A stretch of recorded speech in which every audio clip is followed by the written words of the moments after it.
Nagpasa ako ng requirements, tapos sinamahan ko si ate sa abad. Pero bago yun, magpapakilala muna ako. Ako si Rap Rap na nangangarap maging mayaman.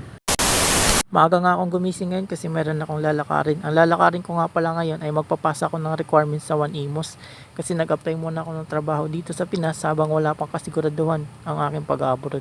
Update po pala sa aking pag-abroad. Nahirapan po talaga ako mag-abroad kasi hindi po ako qualified sa height, experience at sa education.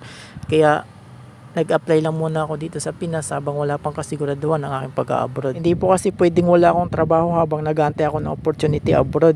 Wala kasi akong ibang aasahan kundi ang sarili ko lang. At sa mga nagtataka ba't agad ako nag-resign sa Antox na hindi pa naman sigurado ang pag-abroad. Meron lang po talaga akong malalim na dahilan ba't agad ako nag-resign sa Antox kahit wala pa akong malilipatan na trabaho. Pero yun po talaga yung pinakamagandang gawin. Bago ka mag-resign, dapat meron ka agad bagong malilipatan na trabaho. Pero sa kaso ko po kasi, meron po talaga akong malalim na dahilan. Kaya sana po irespeto nyo na lang. Nagluto pala ako ng agahan, nagprito ako ng 2 itlog at sinangag ko yung kanin na tira kagabi para hindi sayang. At nung naluto na, kumain agad ako kasi aagahan ko magpasa ng requirements kasi mag-aabad pa kami ni ate. Pagkatapos ko kumain, naligo agad ako mga idol. Yan nga pala yung outfit natin for today's video mga idol at palis na nga ako para magpasa ng requirements. Dito na nga pala ako sa pagpapasahan ko ng requirements sa One Imos. Oy mga idol, baka naghahanap pala kayo ng trabaho, madali lang makapasok dito sa One Imos.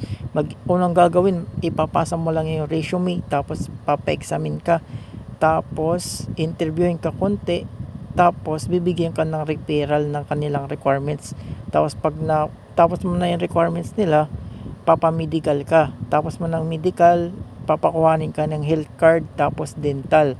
Tapos nun orientation na. Orientation ko na sa Thursday, pero sabi nila mga idol, patayin daw trabaho dito, tapos 12 hours pa, tapos mainit. Pero para sa akin, okay lang sa akin kasi ginusto ko naman to. Tapos sanay naman ako sa init. Ang bilis ko nga lang makapagpasa ng requirements. Health card na lang kasi yan, tsaka dental. Kaya mabilis lang. At pagka uwi ko nga mga idol, sinamahan ko naman si ate sa abad. At kung nanonood ka sa mga dati kong video, alam mo na kung anong eksena dito sa abad. Ipila kayo ng mahaba kasi sobrang dami talagang namimili. Kaya kung gusto nyo bumili dito sa abad, kailangan magdala din kayo ng mahabang pasensya. Yan pala yung mga pinamili ni ate sa sobrang dami, halos hindi na magkasya sa tricycle.